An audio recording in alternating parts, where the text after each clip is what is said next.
Hello, Steeler Nation, and welcome to Stryker's Inside Slant. Came off a real tough loss Thursday, nearly a week ago in Cleveland. Obviously, not a Thanksgiving I was hoping for on a Thursday, as Thanksgiving falls tomorrow for all of us. Hope all of you guys are going to have a great Thanksgiving, friends and family involved. But tough way to lose the game. Tough short week game. I hate Thursday night games. I told you that on the last podcast. And pretty much the best thing to come out of that Thursday game was the thing that I was most worried about was injuries. We are injury free for the most part from that game. I've got the injury list here. I'm going to go through here at the top of the show like I normally do as we get everybody ramped up. Obviously, it's your live show. Please, questions or comments if you got them. Two guys coming off of IR, Corey Trice Jr. and Travis Adams, look like both were full participants today in practice.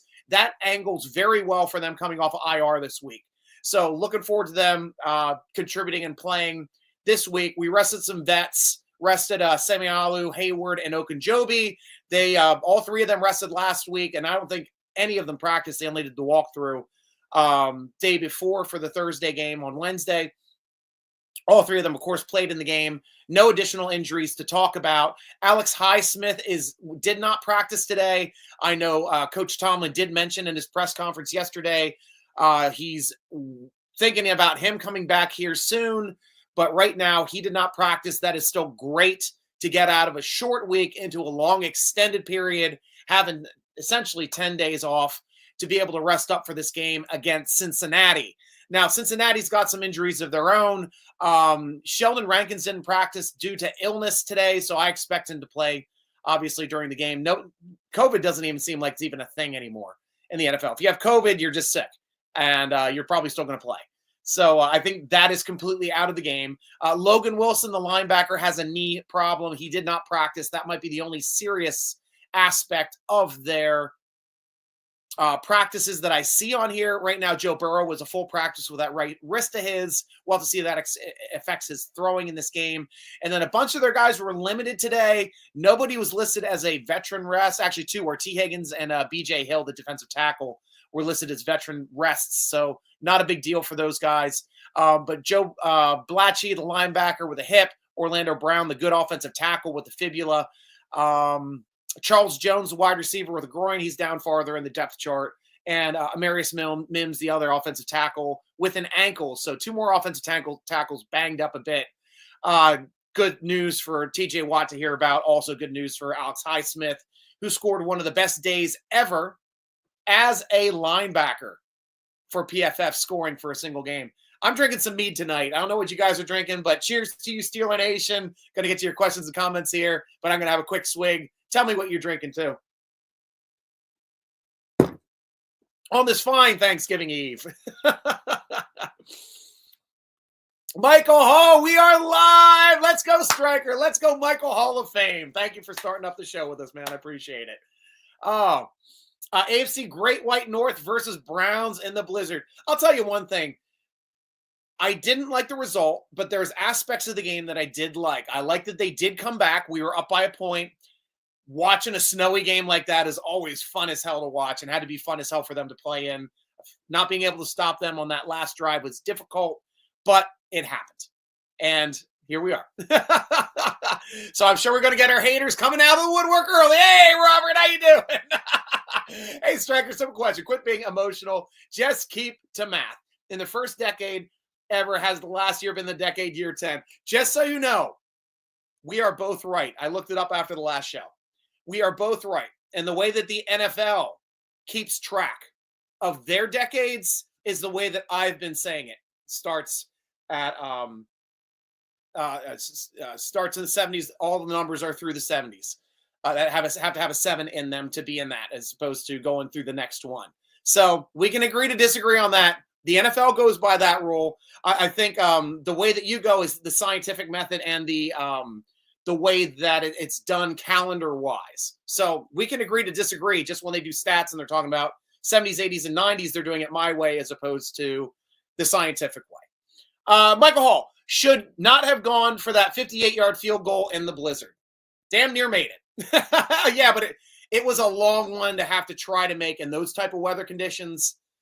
I don't honestly know why we went for it in that respect because it was still early, but, we're trying to get up on the game. Our defense is doing a good job of stopping them. We weren't afraid of them moving the football. We were trying to put points on the board. Didn't really hurt us missing that 58-yard. To Burrow. Therefore, last year, we talked about that. We can talk about something else if you want to get off of that. We talked about that. Yep, we both are right. Again, right now, trying to make fun of me, trying to skip over it. We're not skipping over it. I already talked to you about it, man. We can talk about some football if you want to talk about football. Mean Green, happy Thanksgiving. Let's go Steelers on Sunday. We need this win. And I got to talk about this too, Mean Green. This was the game I was worried about. Honestly. The game against the Cincinnati Bengals. Cincinnati Bengals are the single best 4-win team I have ever seen. They're better than Cleveland. Way better than Cleveland. The only way they've been losing games this year is by getting outscored. That's it. That's the only way you can beat the Cincinnati Bengals is by outscoring them. That's a tough matchup for the Pittsburgh Steelers. You asked me 2 weeks ago, I'd be a little bit more optimistic about that matchup. But you asked me now, after watching the last two games, where we didn't score very well against the Ravens, found a way to win.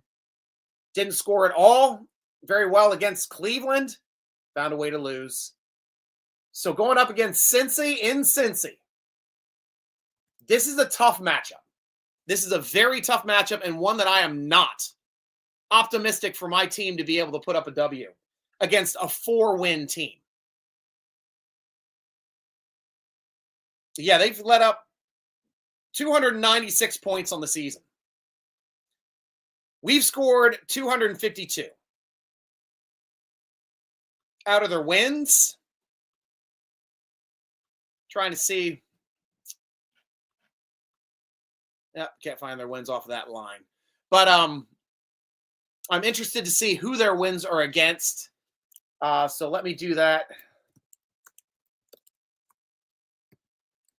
I know one was again. Well, no, actually, the Ravens beat them twice by 1 point. Jeez, I can't even type right.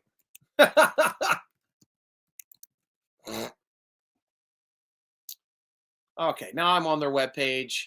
Now I'm going to bring up their schedule. There we go. Of course, we got them on the schedule now. They surprisingly they lost in New England week 1. All of these games though, like that was the only low-scoring game they've really had all season. Lost by a point to the Chiefs week 2, 25-26. Lost scoring 33 points against the Commanders, 38-33. Got their first win against Carolina Panthers, 34-24. Then lost scoring 38 points to the Baltimore Raven, who scored 41. Sorry, it wasn't a 1-point loss in that one. It was a 3-point loss. Beat the New York Giants 17-7. Beat the Cleveland Browns 21-14. And then, of course, lost to the Philadelphia Eagles 17-37. Lost to the Vegas Raiders 41-24. Lost to the Ravens 34-35. And then lost to the Chargers 27-34. And now they're on a bye week. So they have 2 weeks to prepare for us. At least the Steelers get the extra time, which I am really happy for, having 10 days off as opposed to 7 coming up for this matchup. It's going to be at home. Did not even see what the line is on that game, and I'm interested to see what the line is now, so I'm going to look that up quickly on my phone because that's what has the lines on it. At least the easiest way to look it up on my phone. Line on this game, currently week 12, week 13. Guess we got some Thursday games. Yep. Cincinnati Bengals, 4-win team. Pittsburgh Steelers, 8-win team. Steelers are 3-point dogs in the game. Cincinnati is picked to win this game in Cincy, and that's the right call. I'm surprised that the Steelers aren't picked to win just because of their schedule, but honestly, I would not have bet on them to win. I would not have. Steelers are dogs to a 4-win team. No 8-win team in this league is a dog to a 4-win team. That's who the Pittsburgh Steelers are right now. Are we falling down a rabbit hole? That's it. It might be the beginning of the end, is what I'm saying, because we needed that Ohio sandwich. We needed to eat it up. We already lost our bun. We got the meat this weekend, and then we got to finish up that other bun the following week. And if the Steelers can't find a way to eke out a win, this might be a season that just ended in the snow in Cleveland on Thursday. All right.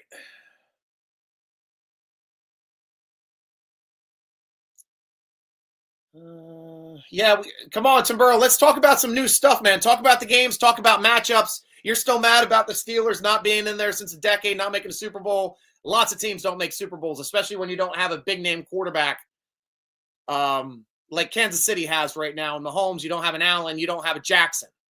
We got to find a way to win as a team. We can't do it with our quarterbacks, and that's what gets people in. Brian Davis, hey, Stryker, hard stretch. We just need 3 wins out of 6 games to make it in. Happy Vikings Thanksgiving. Yeah, we got a couple games coming up on Thanksgiving, which is interesting to see.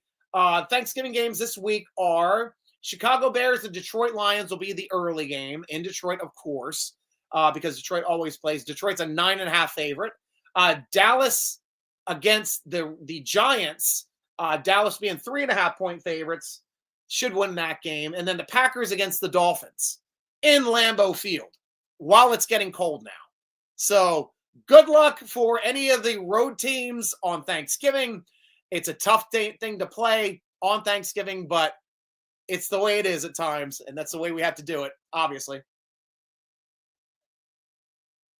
And then we have a Friday game with the Chiefs against the Raiders. 13-point favorites against the Raiders. That's one that I take the Raiders every day. I don't think they've covered a 10-point win this season. And Raiders played them tough last time. So that's going to be an interesting run for them coming up. And then I wanted to check out, of course, who the rest of our division is playing this weekend. It's going to be Cleveland playing against the Denver Broncos on Monday night. Denver Broncos at home. They're currently 5.5-point favorites. Ravens are a 3-point favorite to the Philadelphia Eagles, who have a better record than them. They're 9-2 versus the Ravens at 8-4. That's going to be a great matchup. You're going to have 2 running teams that have the best running backs in the league. Both of them, well, actually, Eagles have a way better defense than the Ravens do. Quarterbacks, you might get better play out of Mr. Jackson than you may get out of Hurts. That might be the difference in the game. If you get some turnovers, Eagles could find a way to win that game. So great matchups this weekend. You guys got to let me know who you think is going to win. I honestly think this is a tough one for us to win. I'd project the Bengals beating us 28-24. Like, I just don't see us being able to outscore them. I really don't. Something's got to really happen with our pass rush, because if Jameis Winston can get space on us, that's the tough aspect. That's how we lost the last time. So that's the way it goes. Oh, geez. Tim Burrow, come on, man. We talked about math and we talked about how it's done. Both are right. And the NFL does decades by the numbers that have the number in the 10th place, not at the end. And I understand what you're saying, because scientifically you're right, but no one in the NFL is ever going to agree with you. Casimir, how you doing? Hey, man, happy Thanksgiving from Grim. Hey, Grim, how you doing? Welcome to the show. Good to hear from you, my friend. Didn't know you were a Steeler fan. Look at you with your sports ball. Yeah, too bad we're missing out on D&D this week and last week. I know I had to go away last week, but Thanksgiving makes it tough for us to all get together for this stuff. But good to hear from you, my friend. I hope you're doing well. Michael Hall, we picked up a habit where the defense was able to lock down good backs and receivers in the past games. We hope we can do it again versus Burrow and Chase. Got to double up Chase most of the game to win it. Yeah, we do. And don't sleep on T. Higgins, Michael Hall. T. Higgins is the one that gives me rest. He's the one that makes it tough for me to sleep at night, worrying about what that guy's going to be doing on the other side. They legit have 2 great wide receivers. And it's going to be a really tough matchup for the Pittsburgh Steelers to try to find a way to win it in that respect. Here you go, Robert. Thank you. Robert, Bengals might have Joe, but they're still only the 18th ranked offensive team. Steelers ran tire. Ran tire. I know you're trying to say something like that. But I know Joe Burrow's stats are sick this season. So I'm looking up Joe Burrow's stats right now as we're talking. Currently, he is leading the league in attempts and touchdowns. He's got a 4-7 record. He's 67.2% completion percentage, which is phenomenal. Phenomenal. His completion percentage over the last 5 years are a career total record at 67.8. So he's just a shade under his career average this season, 0.5%. He already is over 3,000 yards. We're just over halfway through the season. He's on pace to have his best season ever for yardage. He's already leading the league with 27 touchdowns. He only has 4 interceptions. That's incredible. So 27 touchdowns currently is his third best season, as well as the 3,000 yards. Currently his third best season. He had 4,600 yards and 4,475 in yards in 2 previous seasons in 2021 and 2022. But his interception percentage is very low this season, which I am just surprised. Like, that's the aspect of this cat where I'm like, how are they losing games with quarterback play this good? It was like watching Kirk Cousins' stats, how his stats would always be good, but they just couldn't win in Minnesota. Now they're starting to, they have Darnold up there now, but the seasons that they weren't winning wasn't because of Kirk Cousins. Just like this season that Cincinnati is not winning is not because of Joe Burrow. It's because of the defense. Their defense is not doing a good job at all of stopping the opponents from scoring anywhere on the field at any time. So Steelers got to figure out a way to open up their playbook and not make it look like a Matt Canada offense. I understand it was going to be a Matt Canada offense. It being a standard type of snowy game, which kind of really drops the amount of things that you can do. But it was very disheartening to see us not be able to convert 3rd and 1s and 4th and 1s. Especially with the line that we have. We're healthy again. We got our backs back. Other teams can do it against us, no problem. 0 problem. Everybody knows when Philadelphia is going to do the brotherly shove, nobody can stop it. Why can't we do that? Why can't we get Fields out there and go out there and pound some steel? That's what we need to start doing. Michael Hall. We picked up a habit where the defense is able to lock down. Oh, yeah, we talked about that. Chase most of the game. And then we talked about that. Donald Cather. Will Highsmith return to help TJ? Right now, I'm not sure. I know Tomlin mentioned it in the press conference on Tuesday that he's going to start practicing this week, or he should start practicing this week. As of today, he did not practice. He was a DNP, did not practice. So is not looking good yet for him to play this week, but usually it is the Thursday game which determines on your direction if you're going to come back. I don't know if he's going to be rested another day to see if he can come back and start practicing again, but we will see that tomorrow. Robert, Steelers have better special teams and Bengals have 24th ranked defense and Steelers have the 8th ranked defense. So why is Vegas favoring the Bengals by 2.5 points? Well, now it was 3 on mine, but that's what I'm saying. It's the matchup. It is the absolute matchup, and it is their offense is going to outscore our offense, is what Vegas is saying. If we have a bad weather game, that plays in our favor. I would rather play the Bengals in the snow than the Browns.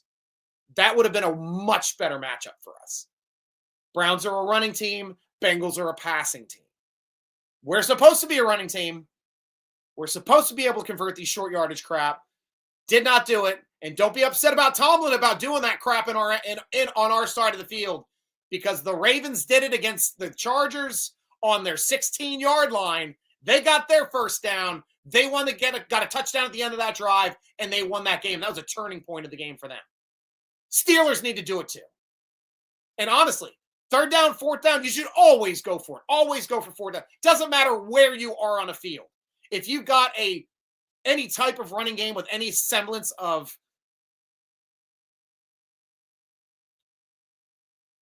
what's the name of the word I'm trying to say? prowess or, at least being able to do your job to get it down, you should be able to get a yard in the NFL. You should. It should be a surprise when you don't, which is the amount of times that we got knocked backwards in those short yardage situations was inexcusable. Absolutely inexcusable. And you got to start changing up your play calling when that stuff starts happening. Brian Davis, I think Jalen has to break out game 130 yards, 2 tutties. Pittsburgh bounce back. Jalen. Warren Jalen. Why am I drawing a blank on Jalen? That's not our quarterbacks. That's Justin and Russell Wilson. Yeah, but we've got to get good ground game. If you talk about Jalen Warren, yeah, we got to get a good ground game this week. Ground game has to bounce back, has to control the clock, has to keep their offense off the field. That's how we win. That's control the ball, don't turn the ball over, keep their offense off the field. What is the Bengals, as you call them, the weakness when we play them Sunday?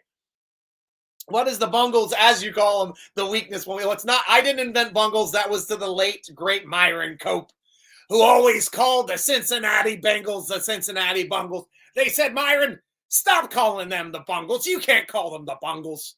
And he said, I said, if they stop bungling, I'll stop calling them the Bungles. So praise to you. God bless you, Myron Cope, for blessing Steeler Nation with your short time on this earth and making it so much better place. We still twirl our towels because of you, my friend. Oh, but I love that. Yeah, so the weakness when we play them is they usually make mistakes, but the Browns did not make mistakes last game. They did not make – well, actually, we got 3 turnovers on them. We just couldn't cash in on them. We couldn't get any touchdowns. We needed touchdowns that game. We got field goals, and that killed us. Absolutely killed. It caught up with us, guys. We finally lost a game where we had trouble scoring. Michael Hall, are you under the weather? If so, I hope you feel better. I'm a little congested, and I think you're probably hearing that, but I feel fine. Do I look bad? Maybe, yeah. I'm just getting old. Michael Hall, 17-14 Boswell field goal or 24-17 Steelers. I'm fine with Boswell winning every single game for us. That's how the 2000 Baltimore Ravens won a championship, was off of the foot of Stover. Honestly, he was their offensive MVP that season because the defense and special teams did all of the work to keep that game close, short fields, kick field goals. And if our team is set up to do the same thing, they can make a run. Their defense can start shutting down people. Our special teams can start making big returns, blocking kicks, blocking punts like the Ravens team did. That's how you can win a Super Bowl. With an apt offense and an excellent defense and special teams, you can win Super Bowls. We still have a shot. We just got to play a little better on offense. Brian Davis, yes, Highsmith back with her big splash plays. I'm excited to be the dog and bite some cats. If that ain't a Tomlinism, it should be. I like that. Because that's still 3 dogs, 1 bone. We got 4 dogs there now, too, man. We got a lot of talent. Once Highsmith returns, a lot of talent on the outside linebacker spot. And a lot of rotation now, so everyone's going to be fresh. Everyone's going to be fresh for playoffs this year. We've got great depth for freshness. Michael Hall, who do you trust to line up against Chase, Jackson, or Porter Jr.? Porter Jr. is the only person you can line up on Chase. Jackson doesn't have the size. He's going to get muscled. Porter's at least 6'2". He's tall. He's going to at least get to some balls, but honestly should never jump with Chase. If Chase is jumping up to get a ball, throw him out of bounds. Just ride him out of bounds. If he can't get his feet down in bounds, it's not a freaking catch. That's what he needs to start doing. Back of the end zone, push him out of bounds. Let him jump up and catch those balls. Just don't let him come down in bounds. That's what you need to do in the NFL. Ciao, ciao, Dad! Hey, Stryker, we need a big game. Yes, we do. Especially after a big loss on Thursday. And it's going to be in a tougher environment and tougher situations. Donald, who's the backup quarterback for Cincy? They're going to need him by Q2. Let's check it out. Cincinnati Bengals. Depth chart. Here we go.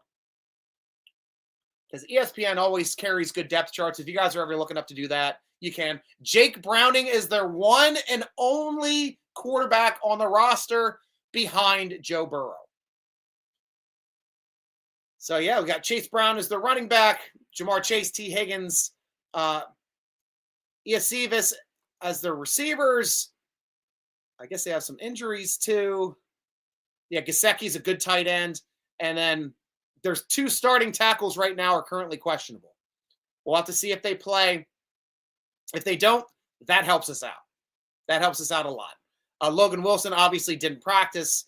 Neither did Sheldon Rankins, I believe. Did he practice? Let me check here quick because I have it right here. For Cincy, the DMP was Logan Wilson. Did not practice, and Sheldon Rankins. So, but he's out for an illness. I still expect him to be back fully and have him play because illness does not keep you out of games on the first day of practice in the NFL.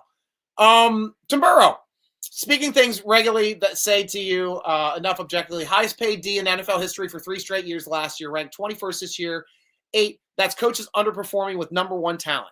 Well, we needed to win the end of the game. Defense cost us against the Dallas game, not stopping the last drive. Defense cost us in the Cleveland game, not stopping the last drive. But defense also got us 5 wins this season on times where we couldn't score. So that's what a number 1 defense does, Robert. It doesn't mean you're going to win every week, but it's going to keep the game close enough where you got a chance to win it every week. And that's what we're doing, buddy. Miles. Hey, Stryker. Hey, Miles. Brian, I think Joe will break his thumb on TJ's helmet in the 3rd drive. That, honestly, we need him to get banged up. We need Joe Burrow to get banged up to have a chance in this game. I think he's too good.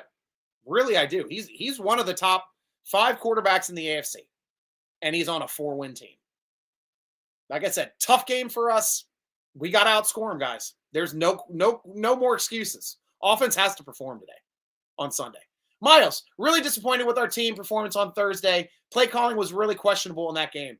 I was just disappointed with the short yardage execution. I like that we were going for it on 4th downs. The fact that we couldn't execute a 4th down sucked. That has nothing to do with the play calling. That had everything to do with their team slamming us against the line and our team not getting a push, not getting leverage, and not creating holes. Other teams create holes in those situations. We did not. And we had teams in the backfield because of it, or their players in the backfield because of it. It was embarrassing to watch, and it hurt. It hurt to watch. And that's why I'll go here quickly, Miles, before I get to your next question. Over at SteelerNation.com, we got a football forum. We had a couple questions, too, and I've got one I wanted to get to from Zoneberg. What is from another Fred from Zoneberg? Obviously, it's free to join, SteelerNation.com. Click on the forum button, and you are on the football forum with us to have some great discussion. Zoneberg says, from another thread, but what is wrong with the O-line when they can't force their will and get a single yard on 3rd or 4th down? The youth of the line, Troy on the defensive line, an O-line coach that doesn't seem to have a clue. Then on the other side, why can't the D defend a lead when time running out? Their variation of prevent defense seems to prevent a W. Great, I'll get to both of those. Offensive line, they need more cohesiveness. This is still a young line. They haven't played a ton together. They were all drafted. Like our Frazier was drafted for this. Mack at the right guard was drafted for this. They're supposed to be road graders. They're supposed to be pushers. Jones is a pusher. Moore, I don't know as much, but Sam Alu is supposed to be a pusher. And the fact that we couldn't get those guys to push from the interior hurts. And we need to do something else. I see, that's why I said start putting Fields out there on 4th down. 4th and short, I want Fields. I don't want Wilson. Give us an extra runner and an extra chance to get a 1st down. That's what we need to start doing. And I think that's how we're going to start getting those conversions. On the other side, when you said, why can't the D defend a lead with time running out? Well, we have defended the lead in a couple games with time running out. We've gotten some interceptions to close out some games. We've gotten some 4 and outs to close out some games. But unfortunately, this game, we did not get the stop that we needed. They scored a touchdown at the end and put it away.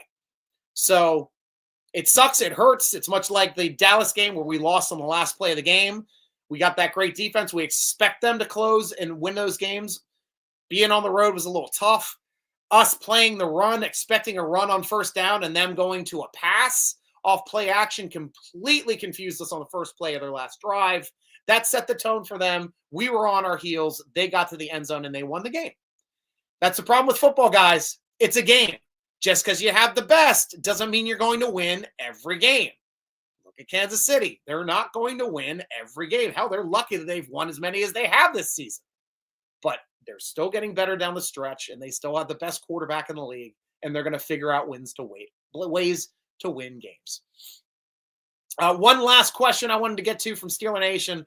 It's a guy with a bone to pick. Black and Gold Bleeder was upset that I was defending Devin Bush for being great for one season. Your great linebacker, Devin Bush, is a second-teamer for the Clowns. Plenty of time to rehab and get that knee by now, wasn't there? Yeah, and there's a reason why we let him go, too, because he wasn't performing. I don't give a crap what he's doing on other teams. And frankly, if he's not doing well on other teams, we were smart to get rid of him. But you still can't discredit the fact that you keep sticking your head in the sand and not seeing that Devin Bush was incredible his rookie season. Up until he got his knee injury halfway or 6 games into his sophomore season, he was a player for us. And he was a big piece and a big splash play maker. Not my fault you can't see that. Not my fault your butt's hurt because of it. And I don't give a crap about him being on the Browns, being a second-teamer, because he ain't on the Steelers. And there's a reason why. Because we knew he couldn't play anymore. So have fun with Seattle trying to make him a starter, which they couldn't. The Browns just having him play on special teams. Miles, our defense was also really disappointing as well. Yep, we just talked about that too. Miles, TJ was shut out. Our corners were getting burnt. Safeties were a non-fact. And that's probably my biggest issue right now is where the F is Fitzpatrick. Why are we paying Minkah Fitzpatrick top safety money to do nothing in games? We first got him, he's making a play every game. Next year, he's making a play like every other game. Third year, every game, 3 games, 4 games, he have some good runs. This year, nothing. We're getting nothing out of the guy. 0. He got 1 stop on a third down with a pass. He's not aggressively attacking anybody with the ball in the air. He's getting to spots late. He's not recognizing isolations and getting over there instead of worrying about the side of the field that has all of our defenders on it. I don't know what the hell he's doing. This was supposed to be the situation where we were stacked. We were ready we got a lot of depth at safety. We got KZ. We got, not Bishop, the other guy. But we brought in talent to be a starting safety, even ahead of KZ, even though I love KZ. So should have been able to make Fitzpatrick be Fitzpatrick and have all the fun that he wants to have back there. And now, I don't know why he can't make a play. I don't know why he can't get an interception. I don't know why he can't play a ball in the air. He's looking more like Edmonds to me back there. Edmonds could never make a play. And the only interceptions that he got, they had to replay it to make sure he got it. They had to go to, I think 2 of his 3 interceptions with us had to go to replay because, I don't think he caught that. I guess he caught that. Yeah, okay, he caught it. All right, that's an interception. He was not a playmaker. We expect Minkah Fitzpatrick to be a playmaker. And the fact that he's not is letting the team down. Minkah is letting the team down. Flat out. Watt's not letting the team down. He's trying, even though he got clean sheeted, like you said, he's not letting the team down. He's playing hard every down. He's disrupting every down. You can't run his side. 35-year-old playing right tackle should be done, right? Hayward's playing out of his mind this season. Well above what I thought he would be. I did not think he was going to get another contract. He's worth every cent. We don't have anybody as good as Hayward on that line. And Ogunjobi, that's another guy that should be playing way better than he does, and he does not. He'll get a sack every once in a while, but I expect him to be more involved in games. He was a little bit more involved the last couple, and I want to see him trend in that direction. But Fitzpatrick, there is no excuse for you, man. None. You are the secondary. And the fact that you're not making plays makes this defense worse, especially at endgame, especially when they know they're going to throw the ball. You got to figure out a way to make plays and end the game for us. Chow Chow Dad, we need a true fullback. What's that?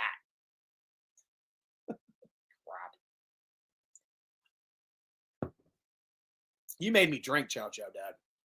That is something that Steeler Nation will always love. A great fullback, a John Whitman. Kreider. A guy that would put his head down and just kill the guy in front of him. Was it Roosevelt? The other guy that we had, he was good too with the Big Ben years. Don't have a fullback on the roster. Technically, Connor is supposed to be a fullback flex tight end hybrid. He's not doing anything right now.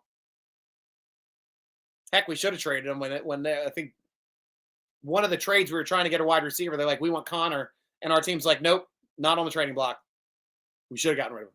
We should have gotten something for him. I think it's San Francisco. Yeah, because we were trying to get Ayuk.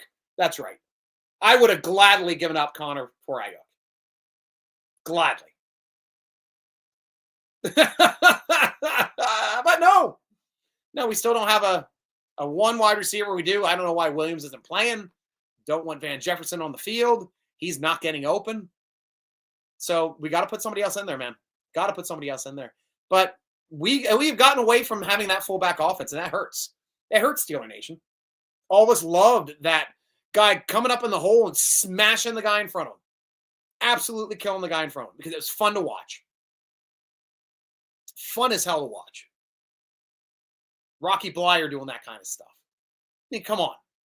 We missed that stuff. Hell, Hodge was doing that before they started letting him carry the football. Man, I love that guy too. We had some great hard-nosed fullbacks that could run some footballs and make some plays. Man, I miss him. Was Fuamatu Mafala technically a fullback? Now I'm trying to think. I don't even know. I don't think he was a halfback. I thought he was a fullback. So I think Fu was also a fullback. So yeah, we've had some good ones in the past. It hurts not to have one now, though. It does. We got to do something. Robert, only 3 of the Steelers' 10 decades have made the Super Bowl. 70s, 90s, and 2000, which was 2 decades ago. Well, according to you, we made the Super Bowl in the 70s and 80s since the 79, what wasn't that? Not in the 80s or something? I don't know. 1980.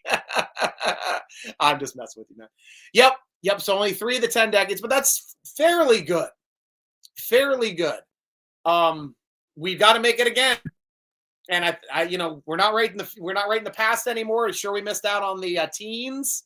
We made it in the aughts. Well, it depends on what you're saying, what 2010 is. Miles, my question is, why isn't Mike Williams our wide receiver 2 at this point? Why did Mike just get 0 targets Thursday? Why is Van Jefferson still? That's what I just talked about, and I'm with you. Why is Van Jefferson on the field?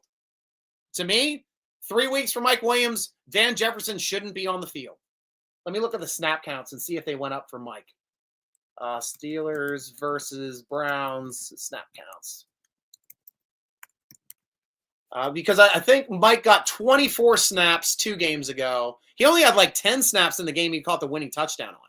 It's like 9 or 10 snaps. It was barely any snaps. Alrighty, so we'll look here on offense, down at the wide receivers.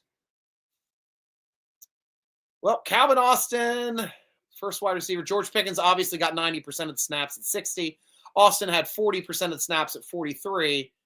And then Mike Williams technically got more snaps than Van Jefferson. So that's a good trend. He was up on Van Jefferson 19-17. So we are now trending to Mike Williams probably starting this week because he's now starting to get more snaps than Van Jefferson. And in my opinion, that's what you need to start saying we're going to start making him our wide receiver 1, or at least our X receiver. I said starting X. You guys say wide receiver 1, and I think X receiver because for some odd reason, the way that the NFL has started working now is starting to say, and I'll get to your comment right there, Timber, in a second. I'm just going to talk. Is the highest producing wide receiver on your roster is the wide receiver 1 because it's a fantasy thing. For me, it's a target thing. Who do you target the most? Usually it's our X receiver. Our X receiver is normally the wide receiver 1 and has been for decades. There's been a couple instances where The Z wide receiver was targeted more than our wide receiver one, George Pickens, this season, is one of those big years, or one of those rare years where the Z receiver is being targeted way more than our X receiver. Another one would be Lewis Lips when he was a rookie. In his early years, he was getting targeted more than Stone on the other side playing the X. And when you get into when Hines Ward was playing with Priest Holmes, those guys were both putting up numbers, both of them. But Holmes would out-target him a couple times. So when I hear wide receiver one, when it was Deontay Johnson and George Pickens, I always say it was Deontay Johnson. He was the one getting all the targets. He was the one making the receptions. He was the one getting the targets. So that's how I go to on that. But, you know, it's a number of versatility thing. Wide receiver two, like, that's just for production. Technically, our second most productive guy on the roster is Freiermuth. Freiermuth is our second most productive receiver on the roster. And now Washington's starting to get production. So, like, we're starting to get production more to the tight ends than we are to the wide receivers. Why? Because our tight ends are better options than the wide receivers on the roster until we start putting Mike Williams on the field a hell of a lot more than we have been. Okay, Tim Burrow. So when I say the Steelers haven't been the Super Bowl since 2 decades ago, that should be correct because it was 100% accurate. And I hear you. I hear what you're saying there. But that's not the way the NFL states it. I mean, you're arguing with the NFL, not just me. You're arguing with the way NFL does it. And the NFL does not do it the scientific way, the way it's kept on a calendar, the way it's done since 0 would be technically year 1. I understand that reasoning completely with 9 ending it. And I get your reasoning. So you're right with that. But that is not the way the NFL keeps decade stats. That is not the way colloquially we culturally keep decade stats. They are 2 different ranges. 2 absolutely different ranges. And we can both be right on that. And I'm not going to dismiss you with the way that you're stating on that, stating for the way that you're taking it from the calendar way. Definitely, you are correct. But the way that the NFL takes it, they would be going on my side because that's how they view decades. They view it in the social structure of decades. So the 90s have to have a 9 in it. 80s have to have an 8 in it in the 10th place. Whereas I understand it should be starting on the 0. And I understand that. And end on the 9. Tim Burrow, why are you lowering the standard that most Steelers fans have their fans because they're champions making excuses to decades to go too long unless you're some mediocre team? I don't know what you're trying to say here. Standard most Steelers fans have why they're Steelers fans because they were championships making excuses decades long ago. All right, so you're upset with Steeler fans. Did get good. Sorry. Voices. It's all right, Taburo. We love you anyways, man. It's all good. And we'll figure it out soon. OMG. So I did not write the word about solid. It's a decade. Now that word. I understand. It's all good, my friend. I won't keep, dude. I'm never going to be upset about you for misspeaking at all. You know that. Brian Davis. Vegas picked Cincy because of the offense. They have lost so many games by few points, but they haven't faced any D like the Steelers. Yeah, I think I'm trying to see what the best D is that they faced this season. Probably no, it's not even the Ravens. The Ravens don't have a good D. Eagles held them to 17 points. Cleveland held them to 21 the one time that they played them. There's no other defense that they played. None of the other teams that they played had a defense in the top 10. Patriots, Chiefs, Commanders, Panthers, Ravens, Giants, Ravens twice, Raiders. They played the Chargers. Chargers have a top 10 D. But Chargers still had to outscore them. They beat them 34-27. So that is like the direct correlation that I would take is how does the Chargers do against them? How did they win? And can we do the same? They also got the benefit of playing them in SoFi Stadium. We have to play them over at Paycor in Cincy in the Queen City. So we need our Queen, Patrick Queen, to step up in the Queen City. So hopefully we can crown Patrick Queen on that field. Hopefully he has a great game for us because it's going to take turnovers. It's going to take ball possession. It's going to take keeping the ball out of Joe Burrow's hands as much as humanly possible. And that's going to take a team effort. He is the most dangerous quarterback we have faced to date. More dangerous than Mr. Jackson.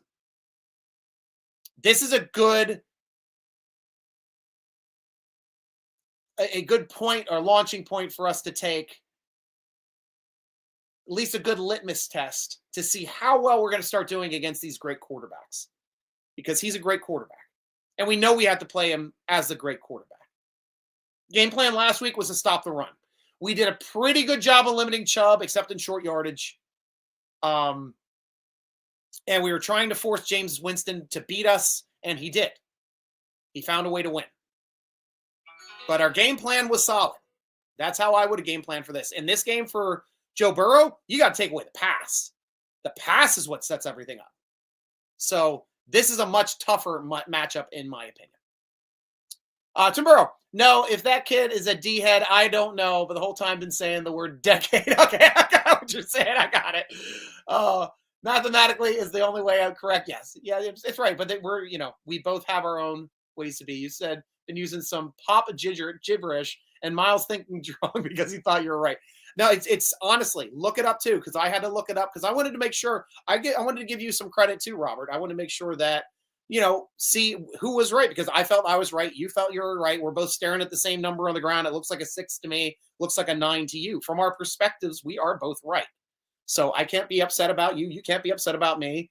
And it's just the way that it goes. It's like in pop culture, that's how they take it, as opposed to from the standard of historians and scientists and dating like that. Definitely, you're right. You're definitely right. But when the NFL talks about the teams of the 70s, teams of the 80s, they go by not my years, not yours. And it's, nothing wrong with that. It's just the way it is. Miles, I really think we need an upgrade at defensive coordinator, Terrell. He's not bad. He's not doing a bad job at all. We're 8th. Schematically, I think we played every game right. We haven't lost a single game by more than a score. Why would you fire the defensive coordinator? I mean, we're not getting the sack numbers we've gotten in the past. We are way underneath our sack number. We're used to getting 50 sacks a season. I think we're on pace to be in the high 30s this year. That's a big difference. That's something that we need to change. We have to find ways to get to the quarter. Do we need to blitz more? That's what I thought we needed to do against Cleveland on that last drive. I thought we should have blitzed. And we didn't blitz. We were just rushing 4. And they were taking care of us. That pass rush was not getting to Winston with 4 of us. That's why I'm drinking. What's Stryker drinking? Is he drinking wine? What? Stryker some wasn't drinking wine? I can hear you. I can hear you typing. No. I'm drinking mead. I'm drinking honey wine. Pomegranate honey wine left over from my Renaissance birthday. That's what you get when you're 50. You get Renaissance wine for your birthday. For your Renaissance 50th birthday party. Why'd I have a Renaissance 50th birthday party? One word. Boobs. That's it. Michael Hall. Game time is going to be low 30s. When I get checked, the weather in Cincy is 4% chance of snow, but could change in 4 days' time. It could. The worse the weather, the better. That helps us out. Miles. Terrell Lawson really isn't great. You can see in the way he calls plays, there's creativity. It's bland and predictable. The fact that we aren't blitzing on a consistent basis is a crime. Yet we do have to switch up blitzing, in my opinion. I thought he's doing a really good job of fire blitzes and zone blitz reads. He's doing a good job of making sure we have good, ample protection in the short zone off of a zone blitz. But we got to send more people. You're right. And I agree with that, Miles. And the fact that he's allowing a soft zone almost every play is killing us chunks. Yeah, and I hear you. Yeah, it sucks. It sucks to see. Russ frustrates me with him taking these sacks. I understand it has a lot to do with the receivers, but if you don't see an option, you need to throw it away. He holds on to it way too long. He does. He absolutely does. And it's getting repetitive to see Russ go back, have the time, and then just go like this. Hunch over and get tackled. He's got to stop doing that. Chow Chow. JPJ has shown some cracks and frustration the last couple games. Another podcast suggested having JPJ lock down Higgins and doubling Chase instead of matching JPJ on Chase. Thoughts? I think that's a great idea. I think not only is that a great idea, Chow Chow, it's a great idea to switch it up to during the game. So sometimes we'll have Joey Porter Jr. on him. Sometimes we'll have a double on him, bracket him. But he knows how to beat brackets. He needs somebody manned up on him, to tell you the truth. That's probably where I'd be leaning, but I think that the Steelers will probably do some form of both because you have to, because he is the reason why they get first downs and touchdowns. Miles, I think what he brings to the team, I like what he brings to the team, but he takes those sacks and it hurts us many times, taking us out of field goal range. And I agree with you completely. He needs to be a lot better with that. Ian, my old head. Hey, Stryker. Browns games was pretty messy. Missed passes, blown opportunities when we had turnovers. Yeah. That's the first game in a while where we lost a game where we had 3 turnovers and they had 1. We were +2 in the turnover margin in that game, so we should have won it. That was the only reason why I was worried about that game. I was like, we turned the ball over, we're losing. We didn't turn the ball over. Turned over once. They turned it over 3 times. We should have won that game. Definitely.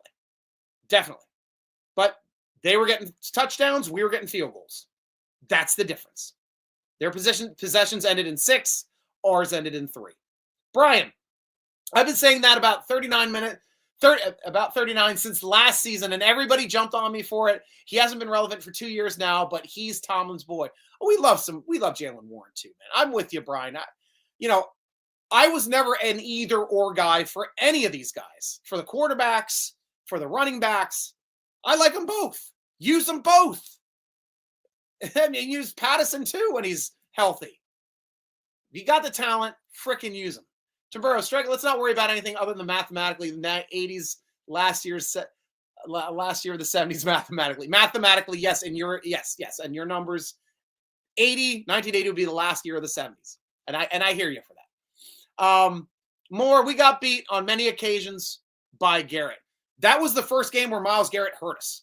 And kudos to the offensive line and the adjustments because he killed us in the first half and we clean sheeted him in the second half. He was a non-factor in the second half, though I wish we had everybody all hands on deck for him in the first half because he's the reason why we didn't score in the first half. The numbers that we should have. Jonathan Ball, what do you have to say about Deontay Johnson playing for Baltimore and not playing for his like his old self, like how you play for Pittsburgh? I was worried when they first got him. Not going to lie. Great possession receiver. Short to mid-range. He's not a deep ball threat. He's just not. He doesn't play the ball well in the air. He doesn't track it well in the air when it's that deep down the field. We saw it twice. They went deep to him when we played Baltimore. And both times he missed it. And we held him without a catch in that game. Because Baltimore is trying to show us, oh, we got Deontay Johnson now. Look what we're going to do with him. We're going to throw deep with him. We're like, he can't catch a deep ball. He's a short yardage guy. But he's always open short. Always open. He just wasn't utilized that way. He can be a weapon. The interesting aspect is the Ravens may get a better comp pick if they let him walk in free agency than they got as a draft pick to give up for him to get him on their team for this season. So that's an interesting front office general manager move for Deontay Johnson, which I'm going to watch play out because I think they trade him for like a 5th or a 6th. And they could get a 3rd or a 4th for him if he gets a big contract or a good contract in free agency. That's the way the Baltimore Ravens run anyway. They don't pay people. They let people leave in free agency. They get extra draft picks, and they use those comp picks on other players. Refill the chest. They draft very well. So we'll have to see what they do this year. But that's the interesting aspect for me and my complete thoughts on Deontay Johnson. Donald, we only got 1 wide receiver to go. They all know we need this. We need 2 in a fair mouth all going out, and it would be a great passing game. We definitely need a second wide receiver. I understand what you're getting at in your statement there, Donald, and thank you so much, too, for giving us your opinion. Yes, we need a second wide receiver. Hopefully Mike Williams will start getting – he just got more snaps last game than Van Jefferson. That bodes well for this upcoming game. 10 days off. I fully expect Mike Williams to be the starting wide receiver opposite side of Pickens this week. Tim Burrow, AB offers to play for the Steelers for the rest of the year for free. I do not touch that. And Tomlin doesn't want any part of him. He hasn't played for any team in like 3 years. So I don't see him being good. He wants to be good. he actually, I think he said it mostly because I think he wants to retire as a Steeler, Robert, which still may be an option. But right now, it's a no-go. The way he burned the bridges, hell, it felt like he burnt nearly all 200 bridges on his way out of town. The way he wanted to get out of Dodge because Tomlin was trying to put him in his place for being a diva, sat him for a half, told him to show up to the game, and then he walked out in the second half, left during the game. That was the writing on the wall. You're not coming back. We want volunteers, not hostages. That's one of the single greatest Tomlinisms ever, which essentially means we want players that want to play for the Pittsburgh Steelers, not players that have to play for the Pittsburgh Steelers because we have them under contract. And we've shown over the years, we're willing to get rid of those people very quickly so they're not locker room cancers. Michael Hall, isn't CA3 basically our wide receiver too on how he's been playing the season? No. Well, probably if you're going by, numbers and production, Calvin Austin III has more production than Van Jefferson. Yes. So in production numbers, yes, he's our number 2 wide receiver. But technically, he's our slot receiver. Slot receivers are never number 1 or number 2 for teams. Like, never. They're always your third receiver. But yes, on our team, he's our second. By your standards, by fantasy standards, by production standards, you are correct.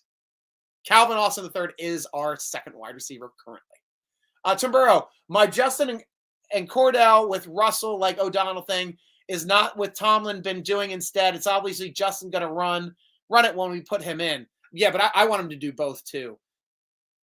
And he does have the option to be able to throw it. He did throw one. He had an incompletion on that one deep ball in the Cleveland game. Ian, if we had a stable safety next to Fitzpatrick, then he would not have to work as hard as he does. What are you talking? Man. I'm looking it up right now. And I'm going to disagree with you for not having a stable safety next to him. I know you're defending Fitzpatrick. Deshaun Elliott's a great safety, and we got him as a free agent to help shore it up. KZ is a great safety. I love KZ. KZ can make plays when he's in there. Elliott's been making some plays. Fitzpatrick's been making 0. I can't say that. And he's not even like making up for the because Bishop's doing a good job in the slot. We've got 2 ample corners. We still have Sutton that can throw in at any spot in the secondary pretty much. So there's really no excuse for Fitzpatrick not to have any production. And I'm sick of it. We got to start winning games. When's his last big play? Blocking the extra point against Cincinnati 2 years ago? That might be it. Tim Burrow, by just using Fields as a trick play like that, it's not nearly as good as giving him a full series once or twice a half. And then the other team's defense practice against him too, most help. I'm only arguing with you on the once or twice per half thing, but I'm not against giving him a drive. Because you said once a quarter, because sometimes you only get 1 drive a quarter. I'm not against giving him 1 drive a half. If you need to shake things up and see if you can get something else to work. Because right now, I think Russell Wilson runs our 2-minute offense better than Fields does. But Fields is better in the running game than Wilson is. Short yardage game than Wilson is. And definitely on paper this season, red zone, he's definitely better than Wilson is. But neither of them were good in the red zone. I don't know how we can't figure out a way to get in the red zone with all these trees we have at receiver and tight end, and we still don't take shots to them. We don't pass the ball to them. None of the plays are going into the end zone. You don't score in the red zone unless you make plays into the end zone. We got to start doing that. That one game we went 0 for 4, we threw 1 ball into the end zone. 1 against the Ravens. Threw 1 ball into the end zone. Got intercepted. But we threw it. Tim Burrow, Mike Tomlin should understand that they talk about the AA program. Half measures will avail to nothing in regards to Fields. And I hear you on that. Ronnie, hey, good evening, chat. Good evening, Ronnie. Thank you so much, too, for joining the show. Michael, oh, man, to this day, I'm happy that Queen got his revenge against Baltimore. As he said, Should have signed him, but thanks for the gift, Ravens fans. And like Tomlin said, one man's trash is another man's treasure, which sounds like a backhanded compliment, but he followed it up with, I'm sure as hell glad he's on our team. That is the most perfect, eloquent way to put that. Ronnie, but are we taking the ball away more, though, right? We are. We have a good turnover ratio this season, and that's one of the reasons why this talented defense should be getting turnovers. And you hope to get them on those game-closing drives to close out the games. We did not get it on that last drive. We lost to Cleveland. Robert, the coaching is very uncreative and not utilizing Fields as well, and could be. Fields has also gotten running back snaps when other running backs injured and quit handcuffing Fields. It's only a trick play quarterback. I'm up for having quarterback or Fields on the field as and we talked about this before, as another running back. Put him out there. Make him think. Hand it off to him and let him throw. That'd be awesome. Jane, good. Thanks for joining us, Jane. Timburo, the only thing I'm saying is this. We'll probably find out like everything else. I seem to say it turns out correct, but we're going to have a brand new quarterback next year, not on a team right now. I would be very, very surprised if we were unable to keep at least one of the quarterbacks between Russell Wilson and Fields. I would be very surprised. And I told you at the beginning of the season, when we started talking about it, Russell Wilson is going to be our quarterback this year. Fields was going to be our quarterback moving forward. And I still fully believe that. I really do. Miles, Trice coming back will be a big help. I love me some Trice. I thought he was healthy enough to play last week. They just chose to not bring him up yet. He practiced fully all week. This week he should be on the roster, which means we got to get rid of somebody.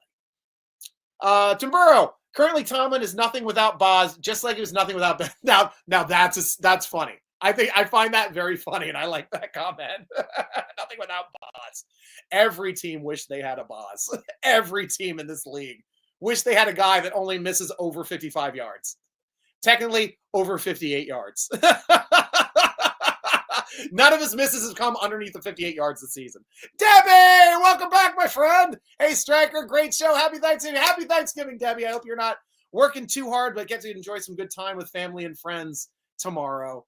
Raymond Vance, the offense needs more slant plays, screens. Offense is too predictable, especially first down, handing off to Najee. We have no slant game at all. And I thought that was a problem with Fiechner in Canada. We still don't have it now. You're right, Vance. You're absolutely right. 100%. When you have everybody playing at the line of scrimmage, you get off a slant and you break one tackle, it's a touchdown. That's the way it works. Austin is capable of doing that. He is. And George Pickens is capable of doing that. I agree. It seems like the only person that we throw in the middle field to is the tight ends. And we're not even throwing slants to them. We're throwing seam patterns. We're throwing downfield patterns. 10 to 15 yards, 17 yards downfield. We're working there is no short game in the center of the field for the Pittsburgh Steelers. And there has not been for the past 5 years since Ben's elbow started going south before his surgery. 2019. Last year, we had an intermediate to short passing game over the middle of the field. And I agree with you. That needs to change. Ian, I agree. It is all about matchups. I think this draft, we have to get the right people in the right spots. Need another receiver, definitely. Another great receiver. Then we have to decide on if we're going to re-sign Najee or if we're going to draft another running back and let Warren be the starter. That's the decision for next year. Because we did not fifth-year option Najee, which I thought we were going to, because fifth-year option for a running back of that caliber is cheaper than a franchise tag. Cheaper than a franchise tag.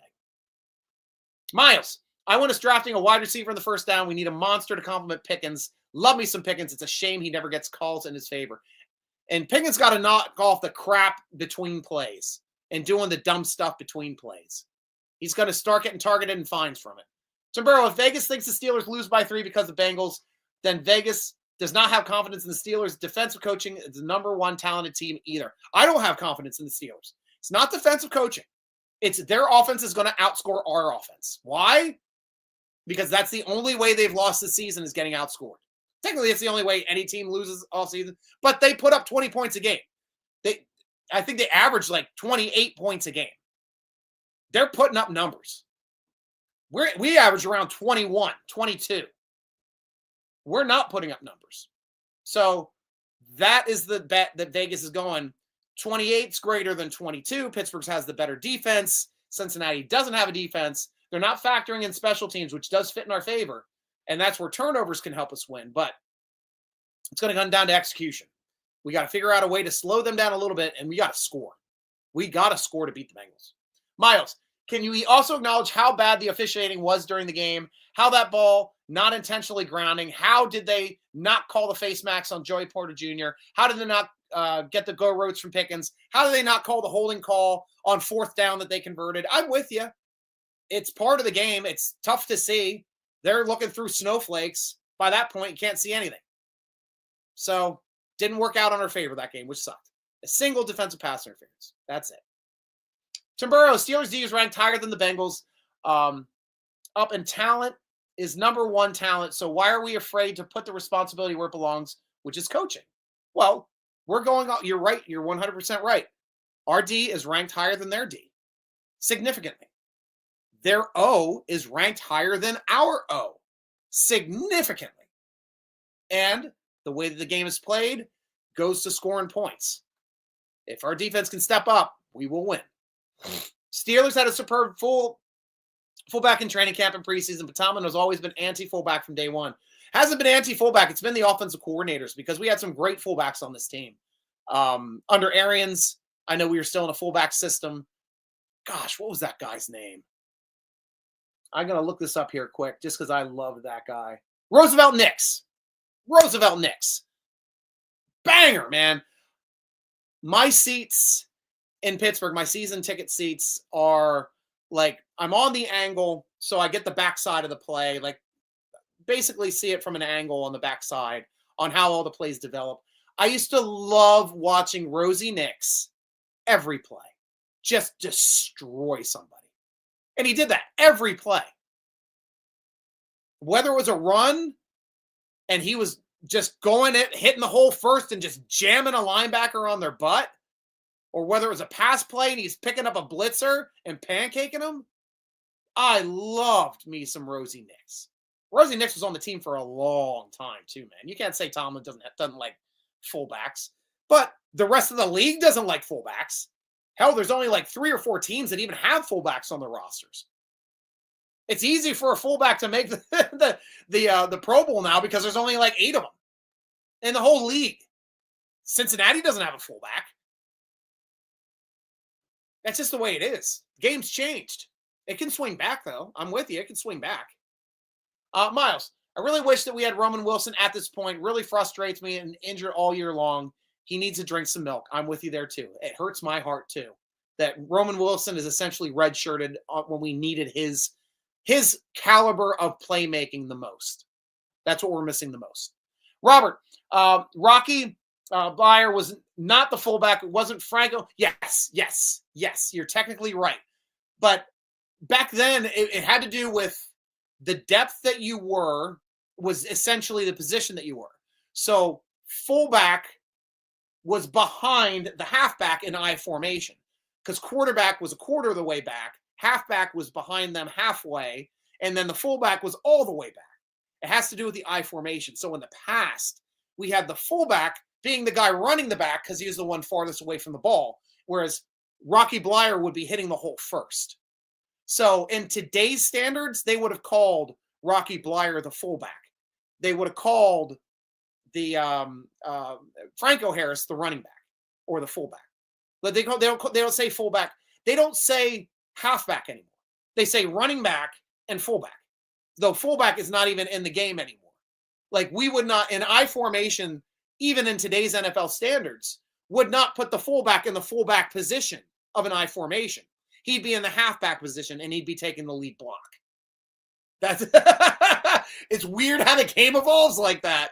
But when you're an old enough head like me, that's the stuff, and you know too, like that's just the interesting aspect of how the game has changed, but the terminology has changed with the game too.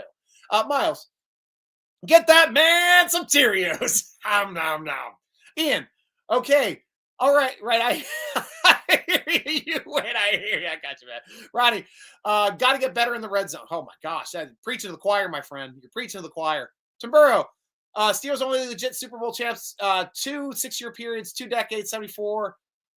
Forgotten and done nothing. Yeah, it sucks. It sucks. Michael Hall, have a good night, boss. Hope you feel better and see you next time. Get this much needed win at Cincy. Stay atop the North and contain for postseason. Happy Thanksgiving. See ya. Happy Thanksgiving to you too. Robert, it's been 16 years since Steelers won a Super Bowl, and I don't see any coming with the current coach. And you're making excuses saying that it's okay, but I'm saying that it's just mediocre. That's not okay. And I understand. I think we've done a great job of getting a quarterback that can compete. If our defense is still going to be improving and we can find ways to put up points, we can do something in the playoffs this year, which could be winning a game. Possibly two. We had to see. It all comes down to matchups. But I'm not going to say a coach can't do something, because I heard a lot of arguments in the 90s when Cowher was 0-4 in AFC championships games, most of them being at home. Cowher never's going to win a game. He's never going to win a Super Bowl. Why are you keeping him? Never going to win a Super Bowl. Then he won a Super Bowl as a wild card team. First wild card team to win a Super Bowl. People up in Philly. Reed's never going to win a Super Bowl. Get that bum out of here. Always losing an NFC championship. Get him out of here. He's a bum. I lived in Philly those years. Now he's in Kansas City. All he does is win Super Bowls. You just got to get to the right spot with the right personnel and hopefully the right quarterback that starts clicking for your team and your offense. Then everything's going to fall into place. Miles, you'll see me lined up ready to catch some passes in the end zone for Cincy game. What will my celebration be? Your celebration, the Miles Pressgraves celebration. I'd say you spike the ball and you put up the cross. You put up that medic cross of yours. The whole stadium puts up the cross. That's your celebration, Miles. We know you're the paramedic that we all love. Congratulations, man. You're a big part of Steeler Nation. Guys, that's all the time I got on the show. Ran a little long today. Doesn't matter. We're having fun. We got Thanksgiving tomorrow. Guys, have so much fun with your friends and family tomorrow on Thanksgiving. And just remember, politics doesn't mean anything anymore.